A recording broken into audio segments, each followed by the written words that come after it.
Hello friends, welcome to your channel. তো তোমাদের আমরা যে লাস্ট ভিডিও যেটা বানিয়েছিলাম সেখানে তোমাদের যে কোশ্চেন সবথেকে বেশি এসেছে যেটা পঞ্চায়েতের রিক্রুটমেন্টের কী অবস্থা এখন, ঠিক আছে। যেহেতু তোমরা দেখছো যে শর্ট নোটিফিকেশান নিয়ে একটা আলোচনা চলছে জিনিসটা প্রত্যেকটা পিএসসির জন্য, কারণ আমরা দেখেছি অ্যাসিস্ট্যান্ট ইঞ্জিনিয়ার সিভিলের শর্ট নোটিফিকেশান দিয়েছে, যেই শর্ট নোটিফিকেশান দেওয়ার কথা ছিল কিন্তু কিছু প্রবলেমের জন্য দেওয়া হয়নি, তো এটা ফুল নোটিফিকেশান দেবে বলেছে। তো এখন যে কথাটা সেটা হচ্ছে যে পঞ্চায়েতের ক্ষেত্রে কি এই জিনিসটা করা হবে, শর্ট নোটিফিকেশান বা ফুল নোটিফিকেশান কখন দেবে সেই জিনিস নিয়ে তোমাদের যে কোশ্চেনটা আছে সেটা আমরা প্রথম থেকে লাস্ট পর্যন্ত আমরা একটু দেখে নেবো, ঠিক আছে। তো ফার্স্ট অফ অল প্রত্যেকটা কথা শুনবে, তারপর যদি কমেন্ট কিছু থাকে তোমাদের কোশ্চেন অবশ্যই কমেন্ট সেকশনে জানাবে, ঠিক আছে। আমরা লাস্টে কিছু মেন জিনিসও আমরা একটু আলোচনা করে নেবো। ফার্স্ট অফ অল আমি চলে আসি, যদি তোমরা বলে এখন মনে করে থাকো যে শর্ট নোটিফিকেশানে যদি আশা করে থাকো যে এখন এরকম কোনো নোটিফিকেশান বা পঞ্চায়েতের জন্য কোনো শর্ট নোটিফিকেশান কিন্তু এখন দেবে না, ঠিক। এখন চলে আসি ফুল নোটিফিকেশানের কথা, ঠিক। ফুল নোটিফিকেশানের কথা যদি আমরা আলোচনা করি যে ফুল নোটিফিকেশান যেটা আফটার ওবিসি কেস যখন সলভ হবে তারপরে জিনিসটাকে প্রিপেয়ার করে ফুল নোটিফিকেশান দেবে, যেটা হচ্ছে DLSS, district level selection committee, যেটা সেখান থেকে ডিএলএসসি সিলেকশন কমিটি যেটা সেখান থেকে রিক্রুটমেন্টটা হয়। এখানে কী কী চেঞ্জ হয়েছে সেই জিনিসটা আমরা একটু আলোচনা করে নিই, ঠিক আছে। ডিএলএসসিতে জিনিসটা কী হয়েছে, আগে ডিএলএসসি কী করতো যে রিক্রুটমেন্টের যে প্রসিডিউরটা ছিল, ধরো ডিএলএসসি প্রত্যেকটা ডিস্ট্রিক্ট নিজের নোটিফিকেশান বার করতো এনএসের জন্য, আদার্স যেগুলো তোমার ডিস্ট্রিক্টের পঞ্চায়েতের মধ্যে যে পোস্টগুলো আদার্স আছে, সহায়ক বা আদার্স যে পোস্টগুলো আছে সবগুলো নোটিফিকেশান কি একটা প্রত্যেক ডিস্ট্রিক্ট নিজের টাইম মতো বার করতো, ঠিক আছে। এই জিনিসটা আগে হয়েছে। সো এখানে জিনিসটা যেটা হয়েছে এখানেও কিন্তু এবারও কিন্তু সেরকম কিছু ডিফারেন্স বলেনি যে সব তোমার ডিস্ট্রিক্ট একসঙ্গে নোটিফিকেশান বার করবে, সেটা কিন্তু কোনো ক্লিয়ারেন্স কিন্তু এখনও পর্যন্ত দেয়নি।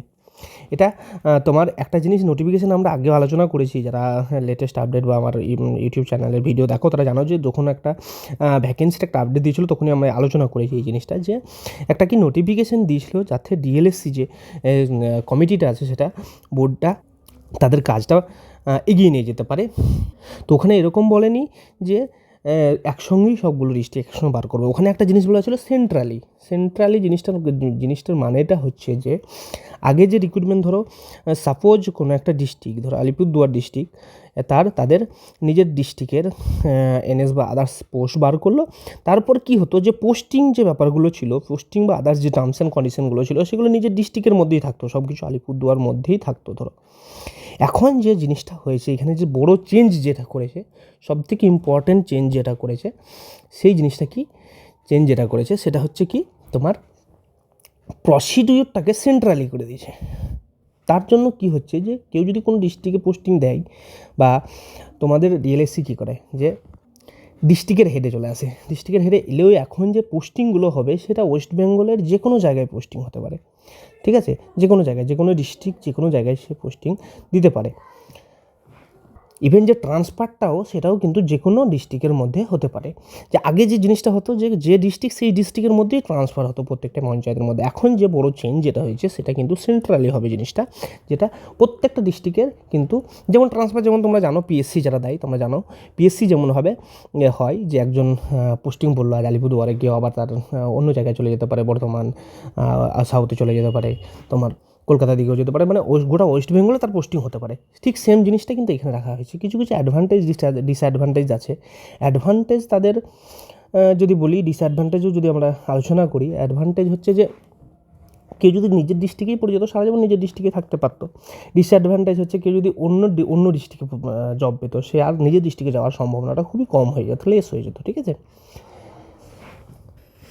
এখন যে কোশ্চেনটা তোমাদের মধ্যে আসে যে রিক্রুটমেন্ট প্রসিডিউরের কিছু চেঞ্জ হবে কি না, রিক্রুটমেন্ট যে প্রসিডিউর সেটা নিয়ে কিন্তু আলোচনা চলছে, ঠিক আছে, যে কীরকম হতে পারে কি না আফটার ফুল নোটিফিকেশান, যেটা আমরা কিন্তু ফুল নোটিফিকেশান পাওয়ার পরই কিন্তু আমরা ডিটেল পেতে পারি, ঠিক আছে।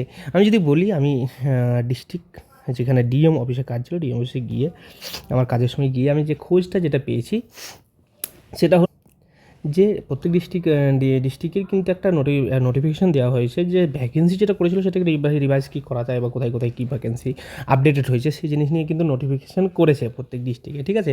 তাহলে এই যে পঞ্চায়েতের রিক্রুটমেন্টটা সেটা আসার সম্ভাবনা খুবই বেশি। তো এটা কোনো শর্ট নোটিফিকেশান আসে না, ডাইরেক্ট ফুল নোটিফিকেশান হবে, ঠিক আছে। এই প্রসিডিউরটা নিয়ে আলোচনা হলো।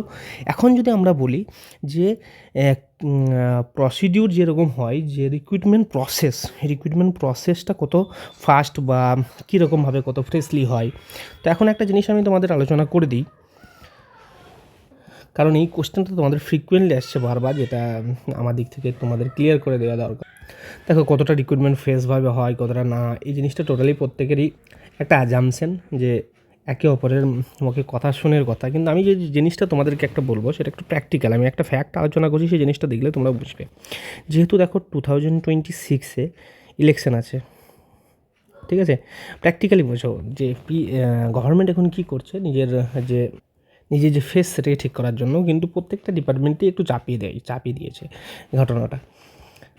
সেটা তোমরা দেখলেই পিএসসি দেখলেই বুঝতে পারবে যে পিএসসি এখন কতটা ফাস্ট কাজ করছে বা পিএসসির উপরে কতটা যে চাপ ছিল সেটা একটু কম হয়েছে। সো ইলেকশন ম্যাটার, ঠিক আছে। তো 2026 ইলেকশন আছে, 2025-এ কোনো দিন এটা যদি কোনো রিক্রুটমেন্ট প্রসেস হয়, সেই রিক্রুটমেন্ট প্রসেসটা ভালোভাবে হওয়ার সম্ভাবনাই অনেক বেশি, কারণ তোমরা জানো জিনিসটা এই এফেক্ট যে ফেজটা অবশ্যই ইলেকশনের পরে। তো সেই জিনিসটা এটা একটা ফ্যাক্ট যেটা আলোচনা করলাম যে তোমাদের যে রিক্রুটমেন্ট প্রসেস সেটা কিন্তু ভালোভাবে হওয়ার সম্ভাবনা অনেক বেশি। এখন সবার নিজের ভিউ জানো, তোমরা বড় হয়েছো, এখন যেটা ফ্যাক্ট সেটা আমি আলোচনা করলাম। আর এটাও প্র্যাকটিক্যালি দেখবে, পিএসসি বলে না, পিএসসি এসএসসি থেকে শুরু করে তোমার যদি এখানে দেখা হয় পঞ্চায়েতে বা ডিএলএসসিও যদি দেখা যায় যে রিক্রুটমেন্ট তোমরা কিন্তু 25-এ বেশি পাবে। তার কারণ হচ্ছে সামনে 26-এ ভোট ইলেকশন আছে, সেই ইলেকশনটা ম্যাটার করে, তোমরা ভালো করেই জানো। কারণ কি এখন যদি দেখো সেই জিনিসটা একটু আপডেট, কারণ আমাদের দেশে পার্টি দেখে মেজরলি ভোট যেটা হয় সেটা পার্টি দেখে ভোট দেওয়া হয়, কিন্তু যে পার্সন যে দাঁড়াচ্ছে সেটা দেখে নয়। কারণ তোমরা দেখবে যে সেন্টার বা মোস্ট অফ দ্য স্টেট যেগুলো মানে মেজর যে ফোকাস সেটা হচ্ছে যে তোমার ফ্রিবিজ, রিলিজিয়াস, ব্যাকওয়ার্ড ক্লাস, এইসব জিনিসের উপর বেশি দেয়। ইয়ং জেনারেশনকে সেভাবে কিন্তু জোর দেওয়া হয় না, অথচ আমাদের সেই ইয়ং জেনারেশনের যে পাওয়ার সেটা অনেক বেশি, স্ট্রেংথ অনেক বেশি। সো এটা ফিউচারে আমাদেরই ঠিক করতে হবে। ভোট যে ইলেকশনে যে ভোট সেটা শুধুমাত্র religious basis or party basis না হয়ে মানুষ দেখে ভোট দেওয়া শিখবো, সেদিন থেকে আমাদের দেশ চেঞ্জ হবে। যাই হোক, এতটুকু বলতে পারি তোমাদের 2025-এ হিউজ ভ্যাকেন্সি সব দিকের থেকেই কিন্তু তোমরা পেতে চলেছো। তো তোমাদের যে প্রিপারেশন সেটা বুস্ট করো, অবশ্যই তোমাদের আপকামিং যে ভ্যাকেন্সিগুলো আসছে সব খুব ভালো হবে এবং রিক্রুটমেন্ট প্রসেসও খুব সুন্দরভাবে হবে, এতটুকুই বলতে পারি। অবশ্যই ভিডিও ভালো লাগলে অবশ্যই লাইক করবে, শেয়ার করবে, তোমাদের যে ফিডব্যাক বা তোমাদের যে থিঙ্কিং সেটা অবশ্যই কমেন্ট সেকশনে জানাবে। প্রত্যেকটা কমেন্ট আমি পড়ি এবং রিপ্লাই দেওয়ার চেষ্টা করি। কোনো কিছু রিপ্লাই না দেওয়া হলেও প্রত্যেকটা কমেন্ট কিন্তু আমি পড়ি, আর সেই রিপ্লাইটা হয়তো নেক্সট ভিডিওতে আমি সেটা আলোচনা করে দিই। আর যদি মনে হয় ভিডিও ইনফরমেটিভ অবশ্যই সাবস্ক্রাইব করে দেবে। Thank you.